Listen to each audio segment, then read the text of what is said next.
중고대학부 친구들 한 주간도 어떻게 건강하게 잘 버티셨나요? 날씨는 봄이 왔는데 우리 주변의 상황과 우리의 마음은 여전히 추운 겨울 같은 요즘입니다. 이런 답답한 상황일수록 그런 고난과 두려움의 시험의 과정에서도 믿음을 지켰던 욥이나 여호수아나 라합의 그런 믿음의 깊이가 한편으로는 참 부러워지기도 하는, 제가 지금 깊이라는 말을 썼지만 똑같은 말이라도 그 말의 깊이는 달라지겠죠.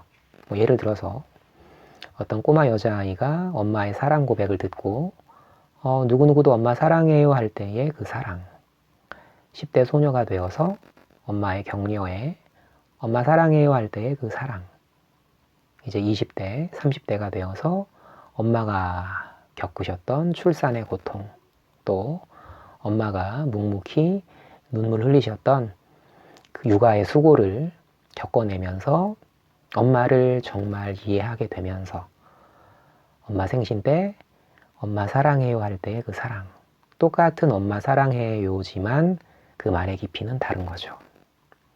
인생의 깊은 고독과 고통의 절망은 책이나 지식으로는 결코 얻을 수 없는 삶의 깊이를 우리에게 줍니다. 상처를 입어보지 않은 사람은 다른 사람의 상처를 조롱하기 쉽다라는 교훈처럼 우리는 그리스도의 고난을 체험해야만 상처받은 위로자처럼 다른 지체의 그 깊이만큼, 그 상처의 깊이만큼 다른 지체의 상처를 이해하고 위로할 수가 있게 되겠죠. 목표가 어디인가에 따라서 인생은 달라집니다. 삶의 목표가 단순히 세속적인 성취라면 아까 말씀드린 무슨 절망, 어떤 고난, 이런 과정은 시간 낭비죠. 하지만 우리가 하나님을 알아가는 것, 똑같은 삶이 아니라 그런 인생의 긴 과정을 통해서 하나님을 더욱 깊이 알아가는, 체험적으로 알아가는 그 지식이 우리 삶의 목표라면 절망과 방황의 시간은 결코 시간 낭비가 아닌 하나님을 더욱 가깝게, 하나님을 더욱 진실하게 만나가는 축복의 시간이 될 수 있지 않을까.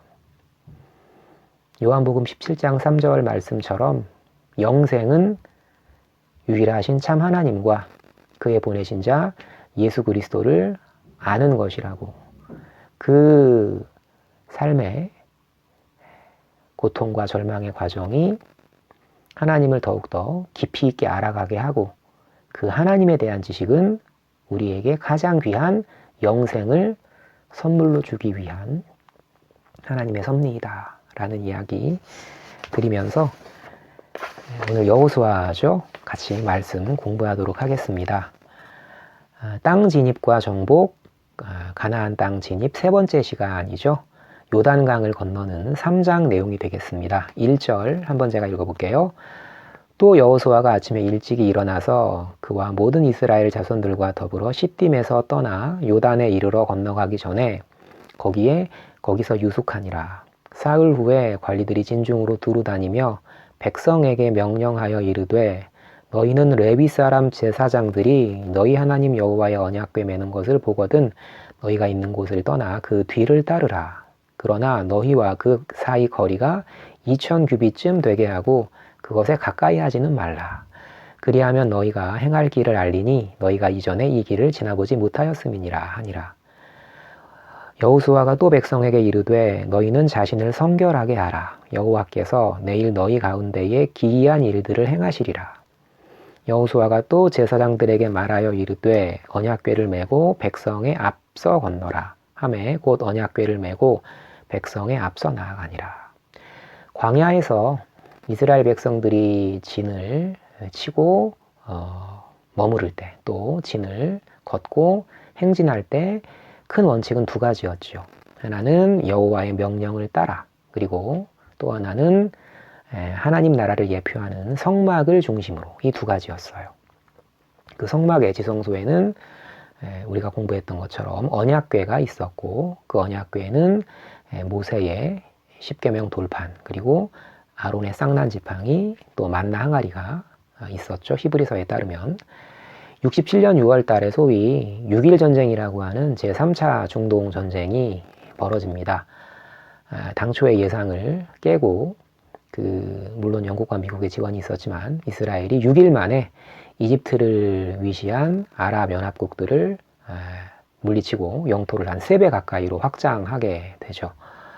이스라엘 장교들이 전쟁터에서 절대 쓰면 안 되는 명령이 있었다고 해요. 그건 돌격 앞으로, attack forward란 말은 못 쓰게 돼 있고, 그러니까 이제 병사들을 앞으로 내보내고 너네들이 나가, 이건 절대 안 되는 거고, 나를 따르라, follow me, 먼저 장교가 앞으로 나가고 병사들이 그 뒤를 따르는, 이것만 허용이 됐다라고 지금도 그렇게 제가 알고 있는데, 로마 시대 때 노블리스 오블리주, 그 지도층의 책무, 가장 이제 먼저 귀족들이 앞서 전선에 나섰던 이런 이제 솔선수범을 엿볼 수 있는 거죠. 참 중요한 거죠, 그건. 6절의 앞서는 선두에서의 뜻이 좀 더 강합니다. 그러니까 계속 이제 신명기와 여호수아에서 반복되는 여호와 그가 앞서 행하시며 라는 말은 이론이 아니라 실제였던 거죠. 백성들은 저기 멀리 앞장서서 나아가는 여호와의 언약궤를 보면서 우린 이미 이긴 싸움을 싸우는 것이구나 라는 평안을 누릴 수 있었겠죠. 근데 그 언약궤는 나중에 그 바벨론의 침입을 받을 때 예루살렘 성전이 불타면서 함께 사라지게 됩니다. 그런데 바벨론 포로에서 돌아올 것을 예언한 예레미야가 예레미야 3장 16절에서 굉장히 의미심장한 말을 해요. 너희가 이 땅에서 번성하여 많아질 때에는 16절에 3장 16절 사람들이 여호와의 언약궤를 다시는 말하지, 생각하지, 기억하지, 찾지, 만들지 않을 것이다. 무슨 뜻일까요? 언약궤라는 보이는 것, 그 껍데기보다는 그 안에 담겨진 본질, 말하자면 살아계신 하나님 말씀의 역사라는 그 속이 더 중요한 것이다.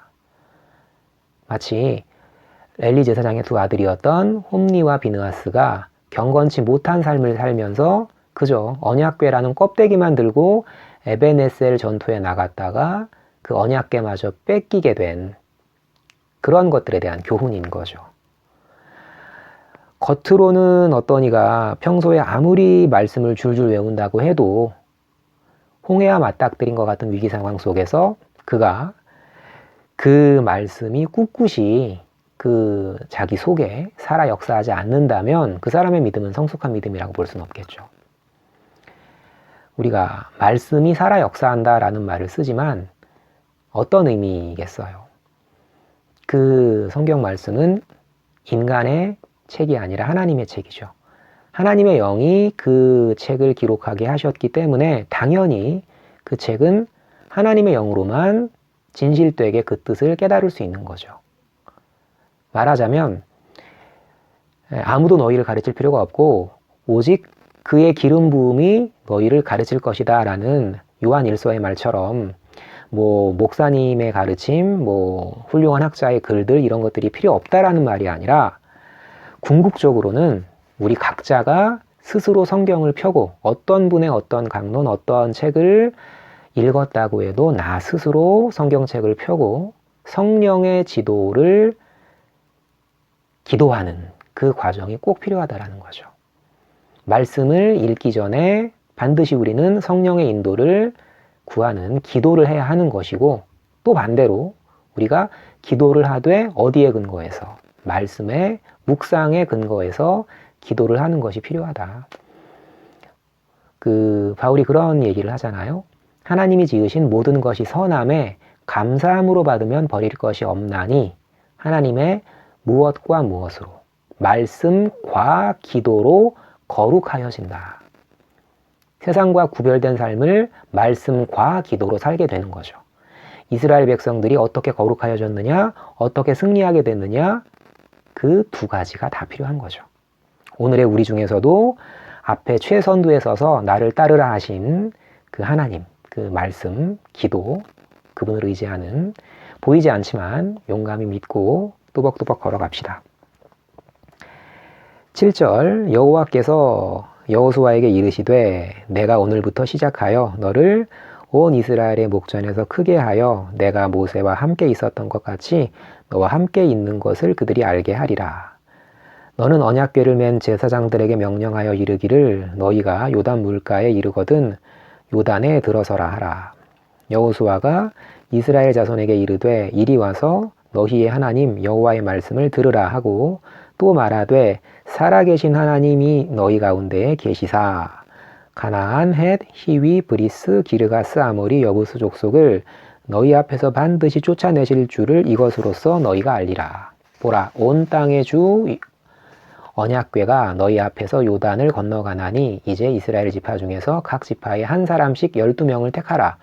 온 땅의 주 여호와의 궤를 맨 제사장들의 발바닥이 요단물을 밟고 멈추면 요단물 곧 위에서부터 흘러내리던 물이 끊어지고 한 곳에 쌓여 서리라. 10절에 참 가슴을 울리는 표현이 나오죠. 살아계신 하나님이 너희 가운데에 계시사. 이게 정말 믿어진다면 우리 삶은 두려울 게 없겠죠. 하지만 이게 결코 쉬운 말이 아니죠.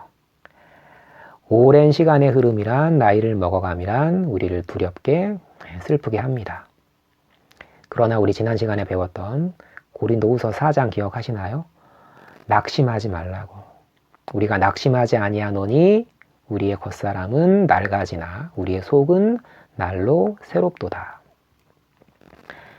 어떤 역사의 위대한 영웅도 결코 극복하지 못했던 단어가 있죠. 가장 두려워하는 죽음이라는 단어. 금욕주의는 그 죽음을 기억하라. 메멘토 모리를 가르치면서 하루하루 스스로를 절제하라고. 또 반대로 쾌락주의는요. 그 죽음 따위 잊어버리고 즐겨라. 될 대로 되라. 케세라세라를 외치면서 그렇게 살아갑니다. 양극단을 달리지만 우리는요. 그 죽음을 이기시고 부활하신 아멘 주 예수여 어서 오시옵소서 마라나타를 외치는 거죠. 도둑같이 온다 하신 최후 불심판의 날에 베드로는 이렇게 예언을 하죠.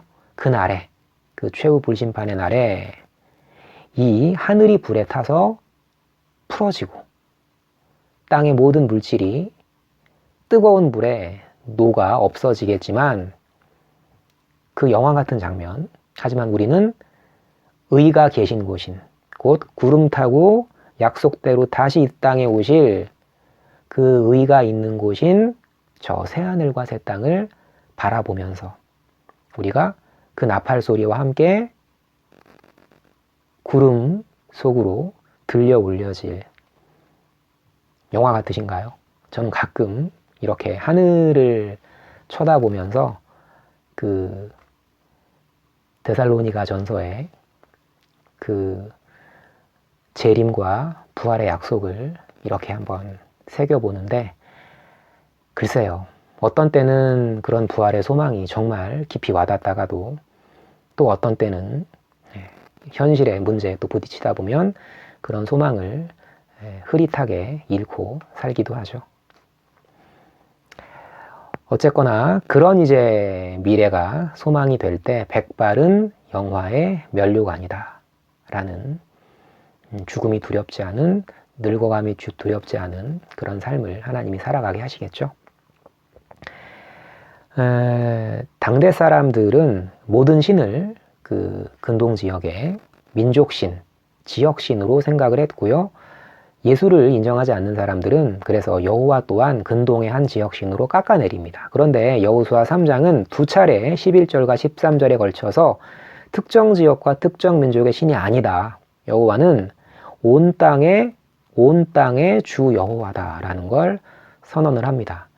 세상 철학과 맞서 싸웠던 바울이 사도행전 17장에서 선포하듯이 우주 만유의 창조자이시고 천지의 주제이시며 만민에게 생명과 호흡과 만물을 주시는 자, 인류의 모든 족속을 한 혈통으로 만드사 온 땅에 거하게 하시는 자, 온 땅에 거하게 하시는 자, 그분이 전능자 여호와이시다. 우리는 그를 힘입어 살아가며 움직이며 존재하는 거죠.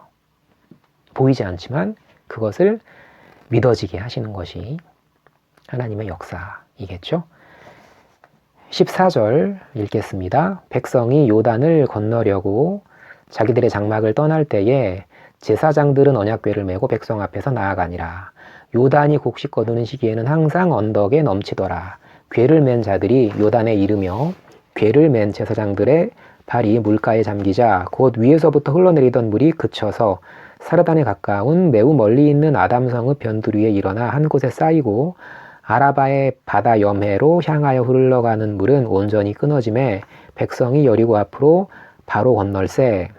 여호와의 언약궤를 맨 제사장들은 요단 가운데 마른 땅에 굳게 섰고 그 모든 백성이 요단 건너기를 마칠 때까지 모든 이스라엘은 그 마른 땅으로 건너갔더라. 참맛은 그저 담담할 뿐이다 라는 말이 있죠. 구구절절 표현해야지 좋을 거라고 생각을 하지만 때로는 촌철살인처럼 짧은 말이 훨씬 더 강렬한 감동을 주기도 하죠. 성경에 보면 예수님과 관련된 정말 중요한 사건들, 이런 것들은 미사역으로 꾸미는 것이 아니라 아주 짧고 간단 명료하게 표현된 경우가 많아요. 뭐 우리가 아까 살핀 부활 같은 경우에 딱 세 단어로 표현이 됩니다. He has risen 이런 식으로 뭐 예수님이 우셨다 이런 그 중차대한 장면을 딱 두 단어로 간단하게 표현을 하죠. 뭐 Jesus wept 이런 식으로. 오늘 우리 지금 보고 있는 요단강을 건넌 이 홍해바다가 갈라진 것과 거의 같은 비중의 이 사건을 또한 군더더기 없이 cross the Jordan 이런 식으로 이제 간단하게 표현을 하는 거죠. 왜 그럴까요? 자신 없는 사람들은 말이 많죠. 하지만 자신 있는 사람들은 말이 많지 않아요. 정말 분명한 진실이기 때문에 성경은 화려한 미사여구보다 간단 명료한 표현으로 그 사실성을 더 극대화하도록 하나님이 섭리하신 것이 아닐까. 그런데 이스라엘이 요단을 건넌 때는 공교롭게 출애굽 때와 같은 니산월, 4월, 태양력으로 4월이었고 한국의 농사철과 정반대예요. 가나안 지역은. 그래서 이제 이때가 곡식 수확기였었거든요. 그러니까 이제 보통 늦은 비라고 하는 그 이제 수확기 때 비가 많이 내리던 때, 그리고 요단강 상류의 헬몬산의 그 눈이 녹는 계절이었어요. 그러니까 늘 최고의 강수량을 기록해서 어느 나루터에서도 건너갈 수 없는 때가 이때였어요. 그 15절 내용처럼 요단이 항상 언덕에 넘쳐 범람하던 시기였어요. 하나님의 중요한 섭리마다 무덤의 죽음에서 생명의 부활이 시작되는 복음의 역설이 있죠. 짧은 말로 놀라운 사건을 표현하심처럼 하나님은 이런 완전 불가능한 시기에 그 강을 건너라 명하십니다. 이유는 간단하죠. 출애굽 당시에도 홍해 앞에서 인간 생각으로는 절망의 끝이야 라고 했을 그때에 하나님의 극적인 개입으로 소망의 시작을 여셨듯이 범람한 요단강 앞에서도 절망의 끝은 끝이 아니라 소망의 시작임을, 그 복음의 역설을 우리에게 다시 한번 가르치시는 거죠. 내가 약할 그때에 곧 예수의 강함이 드러나는 것처럼 절망의 끝에서 소망의 시작을 만드심으로 그 놀라운 능력을 찬양하게 하시는 여호와, 그분의 섭리는 멀리 동떨어진 과거가 아니라 우리 삶의 현장에서도 반드시 일어나게 하시는 생생한 역사입니다. 그런데 때로는 내 인생은 이런 기적의 역사와는 별 상관없이 참 초라해 보일 때가 있죠. 어떤 유튜버 분이 참 재밌는 비유를 하시더라고요. 한 강연자가 $100짜리 지폐를 딱 들고 이거 원하시는 분 손 들어보세요. 뭐 당연히 많이 손을 들었겠죠. 그런데 그 $100 지폐를 구겨버린 다음에 다시 펴서 이거 필요하신 분 손 들어보세요. 여전히 많은 사람들이 손을 들었겠죠. 이번에는 그 100달러짜리 지폐를 땅바닥에 내동댕이 치고 짓밟은 다음에 다시 든 후에 이거 필요하신 분 손 들어보세요. 변함이 없죠. 아까 제가 초두에 목표가 어디인가에 따라 인생은 달라진다 말씀을 드렸어요. 덧붙여서 본질을 아느냐에 따라 인생은 달라진다라는 말씀을 드리고 싶어요. 우리의 본질이 뭐죠? 우리의 본래 신분이 뭐죠? 하나님 자녀. 그리고 우리는 천국 시민권을 가진 자들이죠. 아까 그 부활의 소망처럼 영원한 새하늘과 새 땅에 천국 시민권을 가진 자, 하나님의 자녀. 우리 삶이 아까 그 100달러짜리 지폐처럼 구겨져도, 우리 삶이 내동댕이 쳐져도, 우리 삶이 더러워져도 천국 시민권을 가진 하나님의 사랑받는 자녀야 라는 본질은 절대로 변하지 않는 거죠. 조선시대 4대 문장가 중에 한 사람이었던 상촌 신음의 시 중에서 이런 시가 있거든요. 동천년으로 항장곡 오동나무는 천년을 늙어도 그 곡조가 변하지 않으며 매일생한 불매향. 매화는 일생을 춥게 살아도 그 향기를 팔지 않는다고. 월도천유 여본질. 달은 1000번을 이지러져도 그 본질이 결코 바뀌지 않는다. 유병백별 우신지. 버드나무는 100번을 꺾어줘도 새로운 줄기가 나온다. 오동나무처럼 매화처럼 그리고 그 버드나무처럼 달처럼 하나님께서 지으신 그 피조물의 본질이 절대 바뀌지 않듯이 창세전 하나님의 자녀로 택함받은 우리의 본질도 어떤 상황에서도 절대 바뀌지 않는 거죠. 너희가 그 은혜를 인하여 믿음으로 말미암아 구원을 얻었나니 이것이 너희에게서 난 것이 아니요 하나님의 선물이라. 그 뒤에 나오는 말. 행위로 인한 것이 아니다. 어느 육체라도 자랑하지 못하게 하려 함이라 라는 말 뒤에 10절에 무슨 말이 나오죠? 우리는 그의 만드신 바라. 포이에마, 작품. 그 포임, 어원이 바로 그 포이에마죠. 우리는 아름답고 휘황찬란한 작품만 작품이라고 생각을 해요. 그리고 보잘것없는 작품은 작품이 아니라고 생각합니다. 그건 세상의 시각이에요. 하나님이 보시기에는 아무리 볼품없는 작품도 너는 똑같이 귀한 작품이야. 우리 인생이 때로는 구겨지고 때로는 내동댕이 쳐지고 때로는 실패처럼 보일지라도 실패 같은 우리의 인생이 그분 손에 들어가게 되면 아름다운 작품으로 바뀌는 것이다. 세상은 겉모습을 보고 평가하지만 하나님은 우리에게 어떤 말씀을 주시죠? 사람은 외모를 보거니와 나 여호와는 그 중심을 본다. 이것이 복음인 거죠. 어떠한 상황 속에서도 우리를 항상 겉이 아니라 속을 보시고 그 속에 무엇이요? 내 양심? 아니죠. 그리스도 예수를 보시고 우리를 사랑해 주시는 그 복음의 힘으로 하루하루 살아가시기를 기도하면서 마치도록 하겠습니다. 다 같이 기도하시겠습니다. 여호와 그가 내 앞서 행하시며 너와 함께하사 너를 떠나지 아니하시며 버리지 아니하시리니 너는 두려워 말라 놀라지 말라 하셨습니다. 그 약속의 하나님은 지금도 살아계십니다. 지금도 우리 한 명 한 명과 함께하시며 우리 앞에서 걸어가십니다. 우리 앞에서 걸어가시는 하나님의 인도하심 믿으며 형통 속에서도 고난 속에서도 자만하지 않고 좌절하지 않고 하루하루 당당히 걸어가도록 저희를 인도하여 주시옵소서. 감사합니다. 저희를 죄악 가운데에서 구속하신 우리 주 예수 그리스도 이름으로 기도드렸습니다. 아멘.